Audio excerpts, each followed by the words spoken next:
Hello student, this is Anupam Gambhir and you are watching Anupam English classes.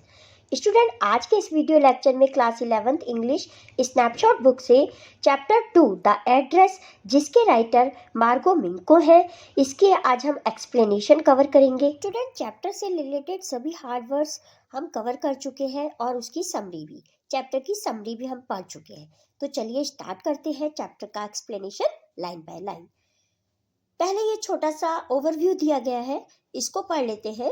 This short story is a poignant account of a daughter who goes in search of her mother's belonging after the war in Holland. ये पॉइगेंट की meaning student होती है pathetic, यानी कि द्रवित करने वाली दयनीय स्थिति होती है। बिलोंगिंग्स की मीनिंग होती है पीसेस ऑफ प्रॉपर्टी, यानी कि हमारा सभी सामान, हमारी संपत्ति की वस्तुएं कह सकते हैं। तो ये छोटी सी स्टोरी एक बहुत ही दुखी करने वाली दयनीय स्टोरी है, जो कि एक पुत्री की स्टोरी है जो वार के बाद, हॉलैंड में सेकेंड वर्ल्ड वार हुआ था ना, उसके बाद अपने माँ की बिलोंगिंग्स, यानी कि माँ ने जो सामान युद्ध के दौरान अपनी जान पहचान की लेडीज को दे दिया था, उससे वापस लेने के लिए जाती है। युद्ध के बाद की स्थिति। When she finds them, the object evoke memories of her earlier life. Evoke की मीनिंग होती है स्टूडेंट एरोज, यानी कि स्टोक अप, उसको याद दिलाया। किसने याद दिलाया? Memories of her earlier life. तो जब वो सभी सामान को देखती है, उनके घर जाती है, जिस लेडीज को उसकी मदर ने सभी सामान दे दिया था, तो वो उनके घर जाती है और वो सारा सामान जब वो देखती है, तो उसकी माँ की, जब उसकी माँ थी तो पहले वाली लाइफ जब उसकी माँ उपस्थित थी, तो उसको वो सारी स्टोरी क्या होती है, याद आ रही है, सारी मेमोरीज उसके माइंड में फिर से आ जाती है। However she decide to leave them all behind and resolve to move on. Resolve की मीनिंग स्टूडेंट होती है डिसाइड। तो फिर वो जब वो सारी सोचती है कि ये तो सामान उन्होंने ढंग से नहीं रखा होता है ना, उस लेडीज ने जिसको उसकी मॉम ने दिया था, तो वो सोचती है कि ये सभी सामान तो इन्होंने बहुत ही बेकार तरीके से रखा हुआ है, अब मैं इसको लेके जाऊंगी तो मेरी माँ की याद मुझे हमेशा आती रहेगी। तो वो डिजाइड, रिजॉल्व की मीनिंग होती है डिसाइड। तो वो डिसाइड करती है लास्ट में कि मैं इस सामान को यही छोड़ दूंगी और मैं वापस मुड़ के यहाँ पे कभी भी नहीं आऊंगी और उस एड्रेस को भी भूल जाऊंगी जो मॉम ने दिया था। तो यहाँ पे हमारा चैप्टर जो है खत्म हो जाता है इसके साथ ही। तो अब स्टार्ट करते हैं चैप्टर का explanation line by line. Page number 10, first paragraph. Do you still know me, I ask. Student, ये जो आई है चैप्टर की नरेटर है, वो बेटी है जो अपनी माँ का सभी सामान लेने के लिए वॉर के बाद हॉलैंड में वापस आती है, क्योंकि जब वॉर के दौरान वो हॉलैंड छोड़ के चले गए थे ना, तो जब सेकेंड वर्ल्ड वॉर खत्म हो गया, उसके सब सिचुएशन थोड़ी ठीक हो गई, तो वो वापस आती है और क्या पूछती है कि क्या आप मुझे जानती हैं। The woman looked at me searchingly. Searchingly की मीनिंग होती है सीरियसली या डाउटफुली। तो खोजी दृष्टि से जो वुमेन है वो मुझे देखती है। ये मी और आई किसके लिए आ रहा है स्टूडेंट? नरेटर के लिए आ रहा है। बेटी है जो उसका नाम नहीं चैप्टर में शो किया गया है, वो मिसेज एस की बेटी है जो आगे आएगा। She had open the door a chink. Chink की मीनिंग होती है आ नैरो ओपनिंग, दरार, मतलब जो थोड़ा सा दरवाजा वो ओपन करती है, वो लेडी जिसके घर वो आती है नरेटर, और वो थोड़ा सा दरवाजा ओपन करके खड़ी हो जाती है। I came closer and stood on the step. वो फिर दरवाजे के थोड़ा पास आती है जो नरेटर है, और सीढ़ी के पास आके, दरवाजे के पास एक सीढ़ी होगी, वहां आके खड़ी हो जाती है। No, I do not know you. फिर वो जो लेडीज होती है जिसने दरवाजा ओपन किया होता है, वो कहती है नहीं नहीं, मैं तुम्हें नहीं जानती। I am Mrs S daughter.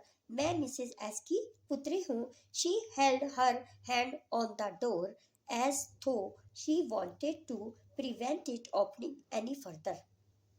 अब वो जो लेडीज होती है वो थोड़ा सा दरवाजा और ओपन करती है, मतलब थोड़ा सा बाहर की साइड आकर खड़ी होती है। Her face gave absolutely no sign of recognition. तो जो एब्सोल्युटली की मीनिंग होती है टोटली, पूर्णता।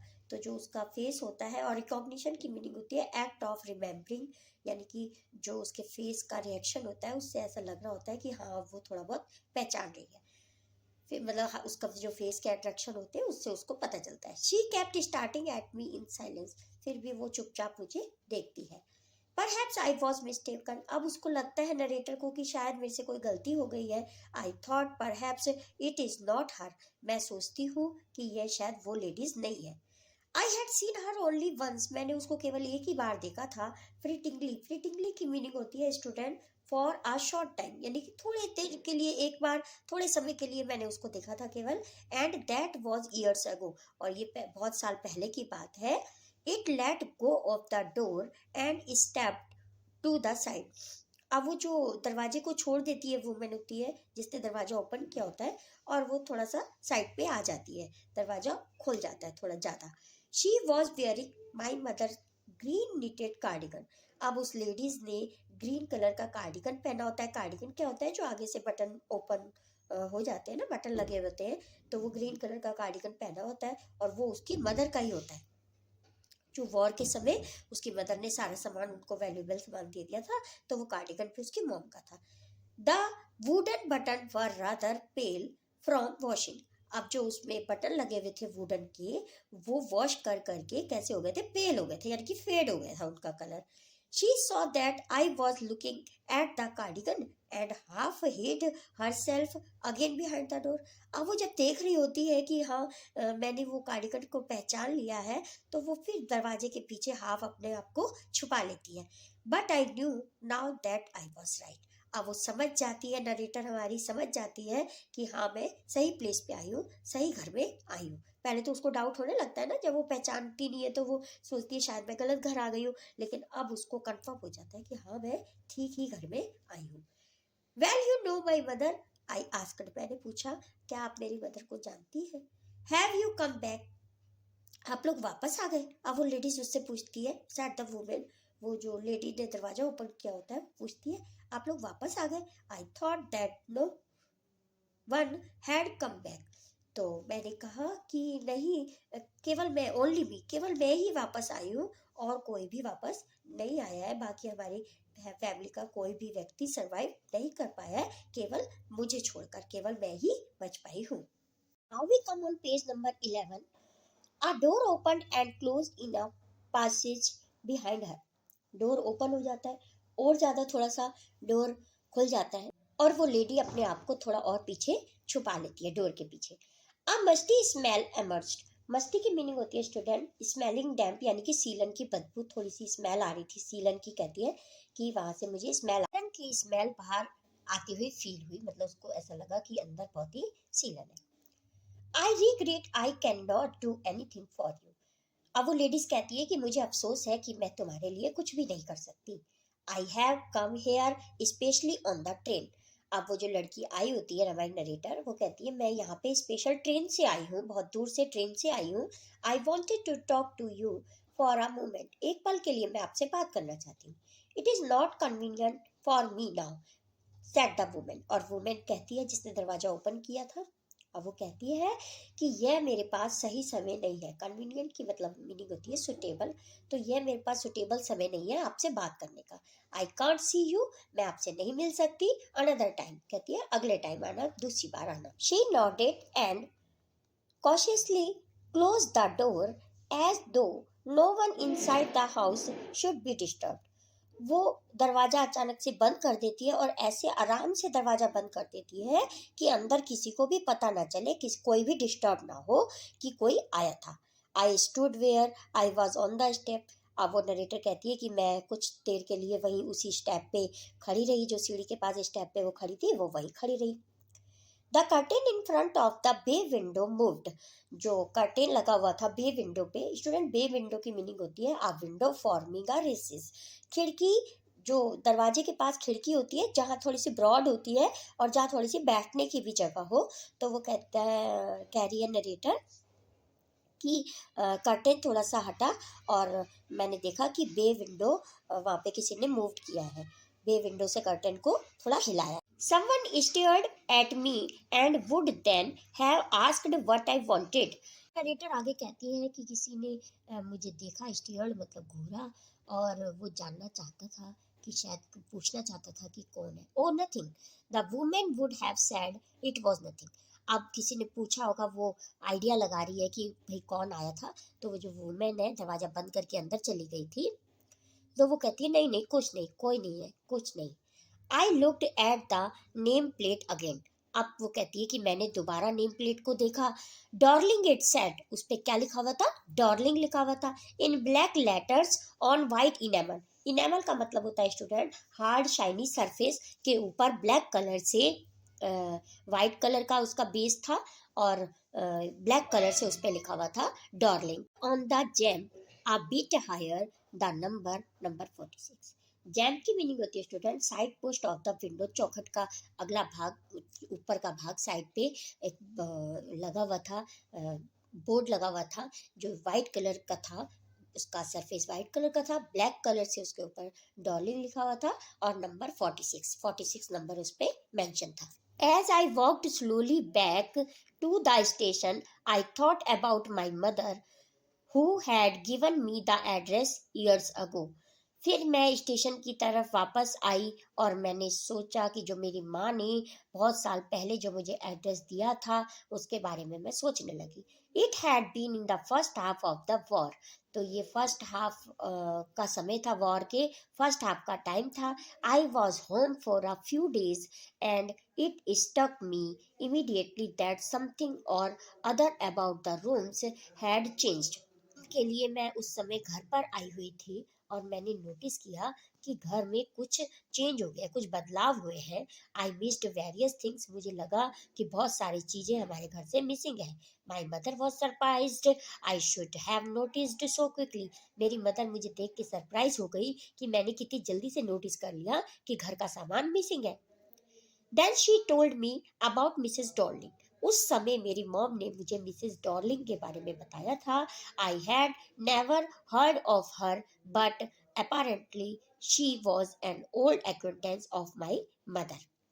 अपेरेंटली की मीनिंग होती है स्टूडेंट क्लियरली, स्पष्ट था, यानी कि स्पष्ट था बिल्कुल। और एक्वेंटेंस की मीनिंग होती है person that you know but who is not a close friend. एक परिचित व्यक्ति, एक ऐसा व्यक्ति जो आपका बहुत ही क्लोज फ्रेंड नहीं है लेकिन आपके जान पहचान का है। तो नरेटर कह रही है कि अब स्पष्ट हो गया था कि ये जो बूढ़ी लेडीज़ है ये मेरी मदर की एक्वेंटेंस है, यानी कि जान पहचान वाली महिला है। whom she had not seen for years, जिसको मैं बहुत समय पहले से ही नहीं जानती, मतलब हाल फिलहाल में जानती हूँ। तो उसकी मदर डॉर्लिंग के बारे में बताती है, हमारी जो नरेटर है उसकी मदर डॉर्लिंग के बारे में बताती है कि ये एक महिला है, मेरी जान पहचान की महिला है, जिसको मैं बहुत सालों पहले से नहीं जानती, कुछ ही टाइम से मैं जानती हूँ। She had suddenly turned up and renewed their contact since then she had come regularly. अब ये जो महिला थी डॉर्लिंग महिला जिसके बारे में बता रही है उसकी मदर, तो वो उनके घर में रिन्यूड बार बार अब आने लगती है, कॉन्टैक्ट अपना बढ़ा लेती है, ज़्यादातर आने लगती है और उनके घर में रेगुलर आने लगती है। Any time she lives here she take something home with her said my mother. मेरी माँ ने मुझे यह भी बताया कि जब भी वो यहाँ आती है तो यहाँ हमारे घर का कुछ ना कुछ सामान लेकर जाती है। She took all the table silver in one go, और एक ही बार में वो पूरा टेबल सिल्वर ले गई, मतलब टेबल पे पड़े होना फॉक्स नाइफ्स स्पून्स सारे चांदी का सामान जितना टेबल पे था वो सारा वो एक ही बार में ले गई। And then the antique plates that hung there, और वो एंटीक की प्लेट्स भी ले गई जो यहाँ पे हैंग की हुई थी। तो एंटीक की मीनिंग होती है ओल्ड एंड ऑफन वैल्यूएबल, ऐसी पुरानी चीज़ें जो हमेशा बहुमूल्य हो तो उसे एंटीक कहा जाता है। तो वो एंटीक प्लेट भी अपने साथ ले गई। She had trouble lugging those large vases and I am worried she got a crick in her back from the crockery. अब वो इतना सारा सामान अपने साथ लाद लाद के ले जाती थी। लगिंग की मीनिंग स्टूडेंट होती है dragging heavy load with a lot of effort, but जोर लगाकर कोई सामान को, बहुत भारी भरकम सामान को खींचना। तो वो हमारी नरेटर कह रही है कि मुझे तो उसको देख के लगता था कि उसके तो कमर में क्रिक ही आ गया होगा। क्रिक की मीनिंग होती है पेनफुल स्टिफ फीलिंग, यानी कि ऐठन ही हो गई होगी, क्योंकि वो इतनी भारी भारी जो क्रॉकरी है, वेसेस है, और वेसेस किसे कहते हैं, फ्लावर पॉट्स या कुछ और सामान रखने के जो वेसेस होते हैं बड़े बड़े, कि वो उनको इतने भारी भरकम सामान को ले जाती है तो उनकी कमर में तो क्रिक ही आ गया होगा। My mother Shuk her had पिटिंगली, और जो मेरी मदर है वो शुक मतलब अपना सिर हिलाती है, मूव्ड मतलब शुक की मीनिंग है मूव्ड, उन्होंने अपना सिर हिलाया, हाँ के भाव में सिर हिलाया, और दया से मतलब बहुत ही दया करती थी। और क्या कहती थी, I would never have dared ask her यहाँ स्टूडेंट आई किसके लिए आया है? नरेटर की मॉम के लिए है। वो कहती है कि मैं तो हिम्मत भी नहीं कर पाती थी उनसे ये पूछने की, कभी भी मैंने हिम्मत ही नहीं कही कि तुम इतना हमारा सामान कैसे ले जाते हो, बाहर की भरकम सामान। She suggested it to me herself, उसने खुद ही मुझे सजेस्ट किया कि मैं ये सारा सामान ले जाती हूँ और जब बाहर की सिचुएशन ठीक हो जाएगी तो तुम्हें वापस ले लेना। मतलब उसने खुद ही सजेस्ट किया, कह रही मैं तो हिम्मत भी नहीं कर पाती उनसे कहने की। शी इवन इंसिस्टेड की मीनिंग होती है स्टूडेंट प्रेस्ड हार्ड, यानी कि जिद करना। तो उन्होंने खुद ही जिद करी कि मैं सामान ले जाती हूँ और सेफ रखूंगी आपका सामान। She wanted to save all my nice thing, वो कि वह मेरी जो सारी बहुमूल्य चीज़ें हैं उनको सेफ रखना चाहती थी। If we have to leave here we shall loss everything, she says, वह कहती है कि अगर ये सारा सामान यहीं रहेगा तो ये सब हमारा सामान क्या होगा, खो जाएगा, बाहर की सिचुएशन में सब कुछ बेकार हो जाएगा। Have you agreed with her that she should keep everything, I asked. अब कह रही है नरेटर कि मैंने पूछा कि क्या आप आसानी से मान गए, उसकी सारी बातें मान गए कि वो सब सामान यहाँ से ले जाएगी। As if that's necessary, my mother cried. अब मेरी मम्मी ने डांट के कहा कि क्या ऐसा पूछना जरूरी था कि हाँ तुम हमारा सामान ले जा रही हो तो सेफ रखोगी या नहीं रखोगी। तो उन्होंने डांट के उनसे नरेटर से कहा, it would simply be an insult to talk like that. अब अगर मैं इनसे ऐसा पूछती कि हाँ तुम सेफ रखोगी, वापस करोगी या नहीं करोगी, तो इससे तो उनकी इंसल्ट होती। And think about the risk she is running each time she goes out of our door with a full suitcase और बैग। और मेरी माँ मेरे से कहती है कि तुम खुद सोचो कि वो हर बार हमारे घर आती है और इतना बड़े बड़े सूटकेस भर के, इतना भारी भरकम बैग भर के ले जाती है, तो हम उनसे ऐसा कुछ भी पूछ नहीं सकते, तो मैं ऐसा पूछकर रिस्क नहीं ले सकती थी। Now we come on page number 12. My mother seemed to notice that I was not entirely convinced. मेरी मम्मा ने नोटिस कर लिया कि मैं उनको ये कन्विंस नहीं कर पा रही, मतलब कि उनको ये मेरी बेटी को ये कुछ सही नहीं लग रहा। She looked at me reproachingly and after that we spoke no more about it. तो वह रिपोर्टिंगली की मीनिंग होती है इन अ स्कॉल्डिंग मैनर, यानी कि डांटते हुए। तो उन्होंने डांटते हुए ऐसे सब कुछ उनकी तरफ देखा, मतलब डरावनी आंखों से देखा उनकी तरफ, और उसके बारे में उन्होंने उसके बाद कभी भी बात नहीं की। Meanwhile, I had arrived at station without having paid much attention to things on the way. और उसी समय मैं फिर स्टेशन पे पहुंच गई, लेकिन आसपास की किसी भी चीज़ों पे मैंने ध्यान नहीं दिया, क्योंकि जब वॉर ख़त्म हो चुका था उसके बाद सिचुएशन थोड़ी सी चेंज हो जाती है ना। तो कहिए फिर भी मैंने किसी भी बात पे ध्यान नहीं दिया, क्योंकि वो अपनी बातें सोच रही थी। I was walking in familiar places again for the first time since the war. अब वो कह रही है कि वॉर के बाद मुझे ऐसा लग रहा था, जो भी मेरी फैमिलियर चीज़ें थी वो ऐसा लग रहा था कि मैं फर्स्ट टाइम यहाँ पे आई हूँ। But I did not want to go further than was necessary, और मेरे लिए यहाँ पे ये बार बार आना भी नेसेसरी जरूरी नहीं था। I did not want to upset myself with the sight of streets and houses full of memories from a precious time. अब ये जो जितनी भी स्ट्रीट्स थी, गलियाँ थी, हाउसेज थे, उन मेमोरीज को मैं अब याद करना नहीं चाहती थी, क्योंकि वो जो मेरे बहुल्य टाइम की यादें थी, यानी कि वो यादें जो मेरी माँ की यादें दिलाती थी, तो उनसे ज़्यादा बड़ी बातें ये नहीं थी। वहाँ की स्ट्रीट्स और हाउसेस चाहे वो बदल भी गए थे, फिर भी मैं उन पर ज़्यादा ध्यान नहीं दे रही थी। In the train back I saw Mrs Darling in front of me again as I had the first time I met her. तो यहाँ पे फिर वो स्टेशन पे बैठे बैठे बहुत पहले की बातें याद करती होती है और कहती है कि एक बार ट्रेन में मैंने मिसेस डॉर्लिंग को अपने आगे खड़ा हुआ देखा था जब फर्स्ट टाइम मैं उससे मिली थी। It was the morning after the day my mother had told me about her. तो मॉर्निंग में ही मेरी मॉम ने मेरे को उससे इंट्रोड्यूस कराया था, और उसी दिन ही ट्रेन में वो मेरे को सामने खड़ी हुई मुझे दिखी थी। I had got up late and coming downstairs. मैं थोड़ा उस दिन लेट उठी थी, और जैसे ही मैं सीढ़ियों से नीचे उतरी, I saw my mother about to see someone out a women with a broad bag. तो मैंने देखा कि एक वुमेन को मेरी मॉम सी ऑफ कहने के लिए बाहर आई है, और वो वुमेन जिसका ब्रॉड बैक था, यानी कि जिसकी कमर थोड़ी सी ब्रॉड थी। There is my daughter said my mother. मेरी मॉम ने मेरे को उससे इंट्रोड्यूस कराया और उसको कहा कि ये मेरी बेटी है। She beckon to me. Beckon की मीनिंग स्टूडेंट्स होती है accord with the movement of hand. तो उसने भी थोड़ा सा हैंड से ऐसे मूवमेंट किया मेरी तरफ। The woman nodded and picked up the suitcase under the coat rack. She wore a brown coat and a shapeless hat. तो उस वुमेन ने नॉडेड की मीनिंग स्टूडेंट होती है शू कर हेड, अपना ऐसे हेड हिलाया कि हाँ ठीक है भाई ये तुम्हारी बेटी है। And picked up the suitcase, और सूटकेस को उठाया अंडर द कोट रैक से।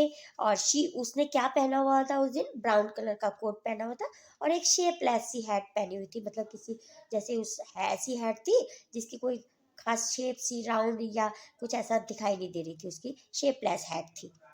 Does she live far away, I asked, मैंने पूछा क्या ये बहुत दूर रहती है। The difficulty she had going out of the house with the heavy case, जो तब वो भारी भरकम सूटकेस लेके जा रही है। In Marconi street said my mother, number 46, remember that. तो मेरी मॉम ने बताया कि वो मार्कोनी स्ट्रीट में रहती है और नंबर 46 में। तो स्टूडेंट यहाँ एड्रेस भी आपको ये याद कर लेना होगा, 1 मार्क में पूछा जा सकता है आपके एग्जाम में। तो Markovnikov street number 46। I had remembered it, but I had waited a long time to go there. मुझे ये एड्रेस याद है, but I had waited a long time to go there, लेकिन मैंने वहाँ जाने में बहुत देर लगा दी। Initially after the liberation I was absolutely not interested in all that store stuff, and naturally I was also rather afraid of it. Liberation की मीनिंग होती है स्टूडेंट फ्रीडम, और स्टोर स्टफ की मीनिंग होती है ओल्ड थिंग। मिसेज एस की daughter जो narrator है वह कह रही है कि जब फ्रीडम हो गई थी, यानी कि युद्ध से छुटकारा हो गया था, तो उसके बाद मेरा कोई ज़्यादा इंटरेस्ट नहीं रह गया था कि मैं वहाँ पर जाऊँ और अपने सामान को देखूँ। तो इसलिए मैंने वहाँ जाने में बहुत देर लगा दी। और naturally I was also rather afraid, और मैं वो युद्ध की दहशत से बहुत उस समय डरी हुई थी। Afraid of being confronted with things that had belonged to a connection that no longer exist।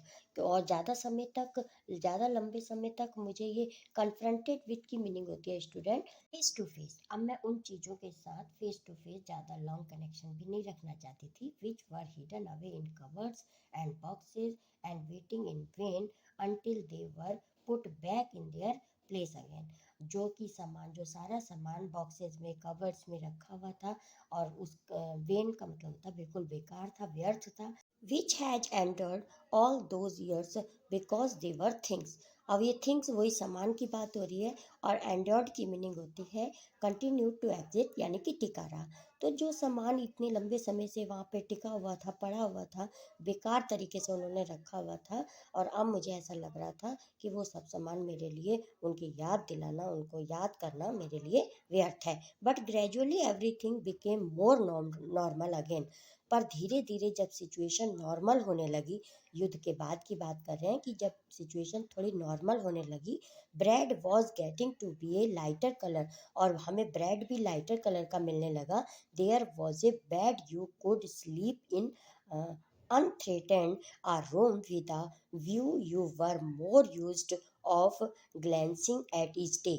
तो यहाँ स्टूडेंट वो कह रही हैं कि पहले जो युद्ध के समय हमें जो ब्रेड मिलता था वो थोड़ा डार्क कलर का होता था, ब्राउन ब्रेड मिलता था, लेकिन अब सिचुएशन थोड़ी सी सही होने के बाद हमें ब्रेड का कलर भी लाइट हो गया है, लाइट ब्रेड मिलने लगा है, और ऐसा बेड भी मिलने लग गया है जहाँ का व्यू बहुत अच्छा दिख रहा है, यानी कि वो सिचुएशन नहीं है जो उस समय थी, लड़ाई झगड़े हो रहे हैं, लोग मर रहे हैं। तो कह रहे हैं अब व्यू भी थोड़ा अच्छा हो गया, यानी कि सिचुएशन नॉर्मल हो गई है। And one day I notice I was curious about all the possessions that must still be that address. आगे हमारी नरेटर कह रही है कि फिर बैठे बैठे एक दिन मैंने नोटिस किया कि वो सभी पोजेशन, वो सभी सामान जो हमारे सामान उनको दे दिए गए थे, कि मैं उसी एड्रेस पर जाऊं और मैं वहाँ जाकर उनको टच करूं और उनको रिमेंबर, यानी कि उनको याद करूं। After my first visit in vain to Mrs Dorling house, I decided to try second time. अब पहली विजिट के बाद जो मेरी बिल्कुल व्यर्थ गई थी, मिसेस डॉर्लिंग के घर में गई और मेरा जो विजिट बिल्कुल व्यर्थ गई थी, उसके बाद मैंने निश्चय किया सेकेंड टाइम जाने का। Now a girl of about 15 open the door to me. अब एक 15 ईयर्स की एक लड़की ने दरवाज़ा ओपन किया। आई asked her if her mother was at home. तो मैंने उसकी मॉम के लिए वहाँ पूछा कि तुम्हारी मॉम घर पे है? No, she said my mother's doing an errand. Errand की मीनिंग होती है स्टूडेंट जॉब या टास्क, यानी कि मेरी मॉम किसी काम से बाहर गई हैं। No matter, I said I will wait for her. तो नरेटर बोलती है कि मैंने कहा कि कोई बात नहीं, मैं उनके लिए वेट कर लूँगी। I followed the girl along the passage. An old-fashioned iron Hanukkah candle holder hung next to a mirror. जब नरेटर मिसेस एस की डॉटर को फॉलो करते हुए अंदर जाती हैं उनके पीछे, तो वो क्या देखती हैं कि वहाँ पे एक पुराने फैशन का हनुका स्टैंड रखा हुआ है। हनुका किसे कहते हैं student? The feast of lights candle stand, जो वहाँ के लोग, हॉलैंड के लोग एक फेस्टिवल में यूज़ करते थे। एक लोहे का बहुत बड़ा सा कैंडल स्टैंड जिसको वो फेस्टिवल में यूज़ करते थे लाइटिंग के लिए। तो वो कह रहे हैं वो भी मिरर के पास रखा हुआ था, जो कि मिसेस एस का था। We never used it because it was much more cumbersome than a single candlestick. तो वो कह रही हैं कि हमने तो इसका यूज़ ही नहीं किया था क्योंकि वो इतना भारी भरकम था। कम्बरसम की मीनिंग होती है लार्ज एंड हैवी, कि इतना बड़ा और भारी था जिसकी वजह से हम उसको यूज ही नहीं करते थे। केवल एक सिंगल कैंडल जला के हम काम चला लेते थे, मतलब हैवी होने की वजह से हम उस हनुका को यूज भी नहीं करते थे, जबकि इन्होंने उसका यूज कर रखा है। Won't you sit down, ask the girl. Girl ने पूछा क्या आप बैठोगी नहीं? बैठ जाओ। She held open the door of the living room. उसने लिविंग रूम का दरवाजा ओपन कर दिया। And I went inside past her, और मैं उसके पीछे अंदर चली गई। आई स्टॉप्ड, मैं रुकी। Horrified I was in a room I knew and did not know. अब मैं उस रूम में जाके, हॉरिफाइड की मीनिंग होती है टिल्ड विद फियर, भय से भर जाना। मतलब वो अंदर जाके एकदम भयभीत हो गई, शॉक्ड हो गई। और वो क्या देखा उसने कि वो उस रूम को जानती भी है और नहीं भी। I found myself in the midst of things I did want to see again but which oppressed me in a strange atmosphere. अब वो जाकर उसको ऐसा क्यों फील हो रहा था कि मैं इसको जानती भी हूँ रूम को और नहीं भी जानती, इसलिए थी क्योंकि वो सब सामान उसका था, और नहीं भी इसलिए जानती थी कि वो जहाँ आई थी जिस रूम में, वो उनका रूम नहीं था। मतलब सामान उनका था लेकिन रूम उनका नहीं था। तो वो कह रही थी अब उस सामान के बीच में जाके मैं ऑप्रेस्ड हो गई। ऑप्रेस्ड की मीनिंग होती है ट्रबल्ड, यानी कि व्यथित कर रही थी। वो दशा उसको बिल्कुल दबा रही थी, व्यथित कर रही थी उस सारे सामान के बीच में। Because of the ugly furniture और the muggy smell that hung there, क्योंकि वहाँ पर जाके जो फर्नीचर था वो बिल्कुल ही बेकार तरीके से रखा हुआ था, और स्मेल भी वहाँ से मगी आ रही थी, यानी कि सीलन की बदबू आ रही थी। The girl moved a chair, girl ने एक चेयर उसके आगे करी। I sat down and stared at the woollen table cloth, और मैं वहाँ बैठ गई चेयर पे, और मैं वो जो टेबल पे वुलन क्लॉथ बिछा हुआ था, टेबल कवर, उसको मैं टच करने, इस देखने लगी। आई रब्ड इट, फिर मैंने उसको रब किया। My finger grew warm from rubbing, और रबिंग करते करते मेरी फिंगर बिल्कुल वार्म हो गई। I follow the line of the pattern, मैं उस वो जो डिज़ाइन बना हुआ था टेबल क्लॉथ के ऊपर, उसको मैं फॉलो कर रही थी। Somewhere on the edge there should be a burn mark that had never been repaired. अब मैं उस मार्क को देख रही थी, ढूंढ रही थी, जो कि उन्होंने रिपेयर नहीं किया था, क्योंकि ये टेबल क्लॉथ भी उन्हीं का था, और वो उसको पता था कि इसमें एक बर्न मार्क है, इसीलिए वो डिज़ाइन को फॉलो करते करते अपनी फिंगर्स आगे ले जा रही थी। और वो कह रही है कि हमारी नरेटर कह रही है कि इन्होंने अभी तक उसको रिपेयर भी नहीं किया है, जले के निशान को जो टेबल क्लॉथ पे था, उसको वो ऐसा ही यूज़ करे हैं।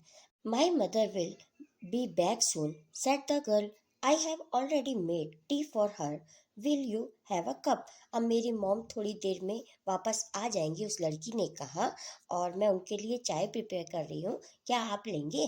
थैंक यू, यानी कि वो बोलती है थैंक यू, हाँ ठीक है। I looked up, the girl put cups ready on the tea table. अब मैंने उन कप्स को देखा जो वो चाय के लिए रेडी कर रही थी, टेबल पे लगा रही थी। She had a broad bag, उसकी भी जो बैग थी वो ब्रॉड थी। उसके मॉम की बैग भी एक बार बताया गया ना ये कि ब्रॉड बैग थी, और अब बेटी के लिए भी कह रही हैं कि उसकी जो बैग थी वो ब्रॉड थी, जस्ट लाइक हर मदर, उसकी मॉम की तरह। She poured tea from a white pot, उसने एक वाइट कलर के पॉट से टी डाली, सर्व करी, यानी कि all it had was a gold border on the lid, और जो टी पॉट के लिड के का बॉर्डर था वो भी गोल्डन कलर का था। आई रिमेंबर, मुझे याद है। वो कह रही है नरेटर कि मुझे याद है कि ये टी पॉट भी हमारा है, क्योंकि वो वाइट कलर का था और उसके लिड पे जो बॉर्डर था वो गोल्डन कलर का था। और अब वो टी को सर्व करने के लिए उसी का यूज कर रही है, और वो रिमेंबर कर रही है, याद कर रही है लड़की, नरेटर है जो, कि ये सब सामान हमारा ही है। She opened a box and took some spoons out. अब वो एक बॉक्स खोलती है, जो 15 ईयर्स की लड़की चाय सर्व कर रही थी, वो बॉक्स खोलती है और उसमें से कुछ स्पून्स बाहर निकालती है। That's a nice box. और ये नरेटर कहती है कि वाह, कितना अच्छा बॉक्स है। I heard my own voice. वो कह रही हैं कि मेरे को आवाज़, अपनी आवाज़ ही मुझे सुनाई थी। कभी कभी ऐसा होता है ना, रूम में आवाज़ गूंजती है, तो वो बोली कितना अच्छा बॉक्स है, और वो आवाज़ उसको दोबारा सुनाई दी, यानी कि उसको खुद की आवाज़ सुनाई दी। It was a strange voice. ये बहुत अजीब सी आवाज़ थी। As though each sound was different in this room. और इस रूम में हर आवाज़ डिफरेंट, यानी कि अलग अलग लग रही थी। ओ यू नो अबाउट देम। ओ तुम इन सब के बारे में जानते हो। She had turn round and brought me my T. वो वापस मुड़ी और मेरी चाय लाई। शी लाफ्ड, वह हंसी। My mother says it is antique. मेरी मॉम ने बताया है कि ये सब सामान एंटीक है। We have got lots more. हमारे पास ऐसा बहुत सा एंटीक सामान है। She pointed round the room. Room की तरफ पॉइंट करके उसने दिखाया कि वहाँ भी एंटीक है, ये भी है, ये भी है, हमारे पास ऐसा बहुत सा सामान है। सी फॉर योर सेल्फ। तुम अपने आप देख लो, तुम देख सकते हो कि हमारे पास ऐसा बहुत सा सामान है। लेकिन वो मिसेज एस की जो बेटी थी, जो नरेटर है हमारी, वो तो इन सब सामान से वाकिफ थी, क्योंकि वो सब सामान तो उन्हीं का ही था ना। I had no need to follow her hand. I knew which things she meant. अब नरेटर कह रही हैं कि मुझे कोई भी नीड नहीं थी उसके हैंड को फॉलो करने की। क्यों नहीं थी? क्योंकि वो तो सब सामान उसी का ही था, वो तो फेमिलियर थी उससे, सब जानती थी उस सामान को। आई knew which things she meant. जो वो दिखाना चाह रही थी, मुझे उसको फॉलो करने की नीड नहीं थी।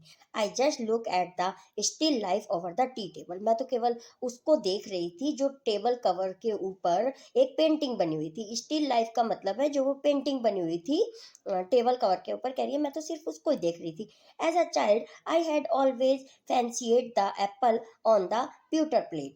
अब यहाँ fancied की मीनिंग होती है स्टूडेंट वांटेड या लाइट, और प्यूटर की मीनिंग है a grey metal made by mixing tin and lead. से मिलाकर जब कोई मेटल तैयार किया जाता है तो उसे प्यूटर कहते हैं। तो वो कह रही हैं कि वह जो पेंटिंग थी उसमें एक ग्रे कलर की, यानी कि कांसे के जैसी प्लेट के ऊपर एप्पल बने हुए थे, ऐसी पेंटिंग थी। मैं तो केवल उस पेंटिंग को देख रही थी, क्योंकि जब वो मैं छोटी थी, एज अ चाइल्ड जब मैं छोटी थी, तो मैं चाहती थी, मैं ऐसा चाहती थी कि मैं उसमें से एप्पल निकाल लूँ। We use it for everything, she said. अब वो लड़की कहती है हम इसको कॉमनली यूज करते रहते हैं, इन सामान को हम तो यूज करते रहते हैं। Once we even ate off the plates hanging there on the wall. अब वॉल की तरफ कुछ हैंगिंग की होंगी प्लेट, एंटिक प्लेटें, उसकी तरफ पॉइंट करके दिखाती है कि वो जो प्लेट हैंगिंग है उनमें हम एक बार तो खाना भी खा चुके हैं। I wanted to so much but it was not anything special. हमने खाना खाया लेकिन मुझे कुछ उसमें से स्पेशल नहीं लगा, ये तो नॉर्मल ही लगा, जैसे हम नॉर्मल किसी प्लेट में खाते हैं, तो ऐसा ही उस प्लेट में भी मुझे लगा। I had found the burn mark on the tablecloth. The girl looked questioningly at me. और वो जो उसको बर्न मार्क वो ढूंढ रही थी ना, टच कर करके टेबल क्लॉथ को, तो फाइनली उसको मिल जाता है। और वो जो लड़की है उसको क्वेश्चन उसके माइंड में आ रहा होता है कि ये क्या कर रही है, ये क्यों ढूंढ रही है, इसको इसको क्यों टच कर रही है। Yes I said, you get so used to touching all these lovely things in the house, you hardly looked at them any more. You only notice when something is missing because it has to be repaired or because you have lent it, for example। वो कहती हैं, अब narrator कहती है हाँ हाँ, ये सब चीज़ तुम जो यूज कर रही हो, ऐसे अगर हमारे सब, हम तो यूजुअली यूज करते रहते हैं घर में, लेकिन हम सब सामान का नोटिस तब करते हैं जब वो मिसिंग होती है, यानी कि या तो रिपेयर के लिए कहीं बाहर दी गई होती है, या फिर लेंट इट, यानी कि कुछ समय के लिए किसी को उधार में दे दी जाती है थोड़े टाइम के लिए यूज करने के लिए, तब हम नोटिस करते हैं कि हाँ हाँ वो चीज़ हमारी कहाँ है। Again I heard the unnatural sound of my voice and I went on. Again जब दोबारा उसने ये सब बातें बोली तो फिर वो अननेचुरल साउंड उसको दोबारा से वही अपनी आवाज़ इको होती हुई सुनाई दी, यानी कि रिपीट उसको वही आवाज़ सुनाई दे रही थी, गूंज रही थी आवाज़ रूम में. I remember my mother once asked me if I would help her polish the silver. और मुझे याद आया कि जब मैं एक बार छोटी थी तो मेरी मॉम ने मुझे कहा था कि ये सब सिल्वर का सामान जितना भी है इसको पॉलिश करने में तुम मेरी हेल्प करो. It was a very long time ago and I was probably bored that day, or perhaps I had to stay at home because I was ill. तो ये बहुत समय पहले की बात है जब थोड़े टाइम के लिए मैं घर पर थी और मेरी तबीयत कुछ ठीक नहीं थी, घर पर रुकी हुई थी. तब मेरी मॉम ने मेरे से कहा था कि इस सामान को पॉलिश करने में मेरी हेल्प करो, as she had never asked me before. और उससे पहले ऐसा कभी भी नहीं हुआ था. I asked her which silver she meant and she replied surprise that it was the spoon forks and knives of course. And that was the strange thing. I didn't know the cutlery we ate of every day was silver. अब Mrs Darling की बेटी बहुत surprise हो जाती है और उससे पूछती है कि क्या हम जिस स्पून्स में कटलरी किसे कहते हैं स्टूडेंट? कटलरी कहते हैं स्पून्स फॉक्स और नाइफ्स का सेट होता है ना, उसे कटलरी कहते हैं. तो वो कहती है अरे जिसमें भी हम कटलरी से खाना खाते हैं क्या वो सब सिल्वर का है, जिसमें जो हम रोज यूज करते हैं? The girl laughed again. I bet you do not know. It is either. I looked intently at her. What we eat with? She asked. अब वो लड़की है जो हंसती है थोड़ा सा और वो कहती है कि मैं शर्त लगा के बता सकती हूँ कि जो तुम इंटेंटली की मीनिंग होती है स्टूडेंट, शोइंग स्ट्रॉन्ग इंटरेस्ट, कि तुम जो इतना इंटरेस्ट दिखा रही हो जिस सामान में कि वह सिल्वर का है. वेल डू यू नो, क्या तुम जानते हो?